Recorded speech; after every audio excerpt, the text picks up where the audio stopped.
normalmente se imponían los más disciplinados. Entonces la mayoría eran combates de hostigamiento en la frontera, en la que pocas veces se llegaba al cuerpo a cuerpo. Lo que obligaba al soldado a manejar diferentes tipos de armas como los arcos, los dardos, rumbata o martillo barbuli, jabalina, beruta o spiculum, lanzas, lancea, y espadas que eran más largas que la gladius, para combatir mejor en órdenes más abiertos. Además, el ejército fue dividido en comitatenses o unidades de los ejércitos de campo y limitanei o fuerzas estáticas. Los limitanei vivían normalmente en fuertes.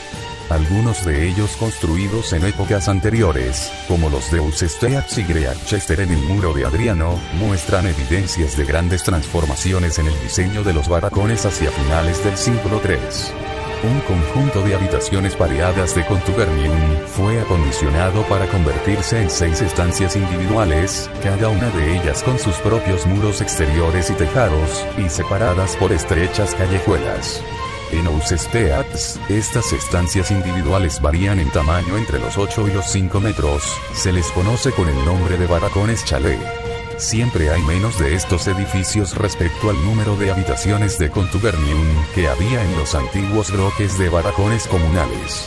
En la mayoría de estos chalés se han encontrado hogares. Una posibilidad es que estas estancias fueran las casas de 1 o 2 soldados y sus familias, indicando en tamaño decreciente de las unidades militares en época bajo imperial.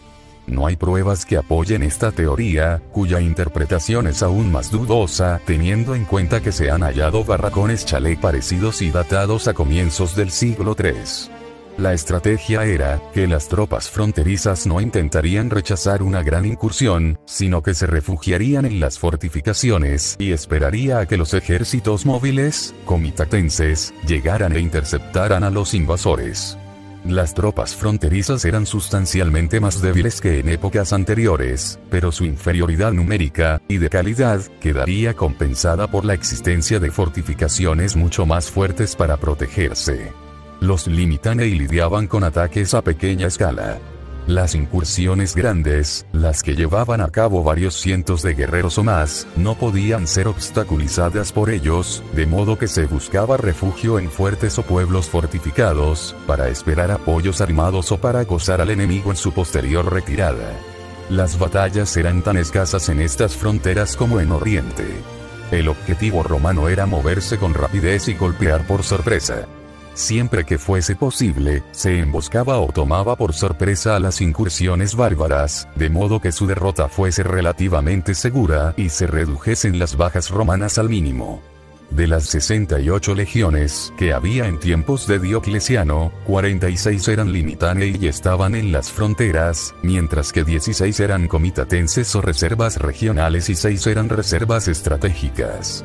Fuerzas comitatenses. Los comitatenses, unidades pertenecientes a uno de los ejércitos de campo o comitatus, estaban sujetos a las órdenes inmediatas de uno de los emperadores o sus directos subordinados.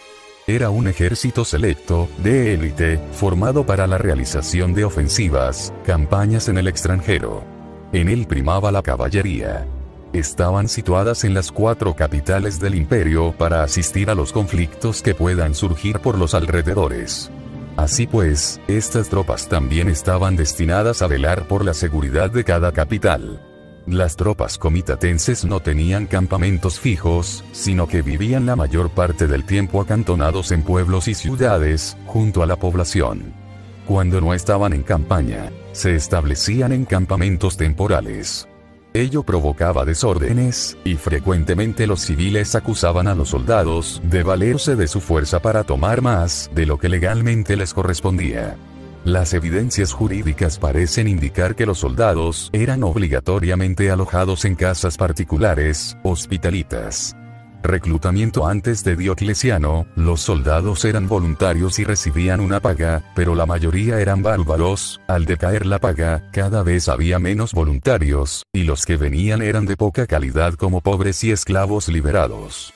Para asegurar que el ejército recibiera suficientes reclutas, Diocleciano parece que volvió a instituir el reclutamiento sistemático anual de ciudadanos romanos por primera vez desde los días de la República Romana.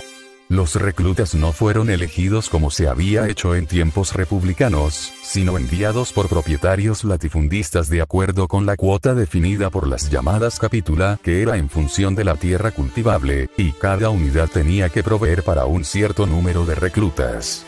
Se puede suponer que los terratenientes enviaban a los menos valiosos para servir en el ejército. También podían optar por dar una cantidad de dinero a un tironum en vez de reclutas. Diocleciano fue probablemente el responsable del decreto, registrado por primera vez en 313, obligando a los hijos de soldados veteranos a alistarse. Los reclutas estaban entre los 19 y los 25 años, una vez reclutado se le daba un disco de identificación y un certificado de reclutamiento. Según Bajetio, entre un cuarto y un tercio de los reclutas se instruía como sagitari, arqueros, o solenari, ballesteros. Estos manejaban un solenarium, que era una especie de ballesta, que lanzaba flechas en vez de virotes. Diocleciano aumentó el número de legiones a 68, otros autores dicen 58, pero sus efectivos se redujeron a unos 3.000 hombres. Había un número similar de vexilaciones de caballería. A partir de este periodo, cuando se habla de vexilaciones se refiere solo a caballería, que contaban con una fuerza de 500 jinetes, pero no existía dependencia alguna con las legiones. El número total de efectivos en ese tiempo alcanzaba los 500.000 hombres.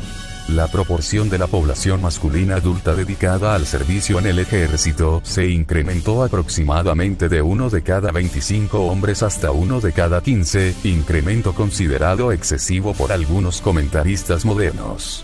La proporción de caballería con infantería fue de 1 a 3. La principal preocupación de Diocleciano era asegurar la provisión de alimentos al ejército sobre una base racional y sostenible. Con este fin, el emperador puso fin a la imposición arbitraria de los gravámenes alimenticios para el ejército, cuya carga recaía principalmente en las provincias fronterizas, y que las había arruinado económicamente. Instituyó un sistema de pagos anuales, regulares, con el impuesto exigido fijado por adelantado durante 5 años y relacionado con la cantidad de tierra cultivada en cada provincia, respaldada por un completo censo de tierras, campesinos y ganado. Para hacer frente al problema de la despoblación rural, y consiguiente pérdida de la producción de alimentos, decretó que los campesinos, que siempre habían sido libres de abandonar sus tierras durante el Principado, nunca deberían abandonar la localidad en que estuvieron registrados por el censo.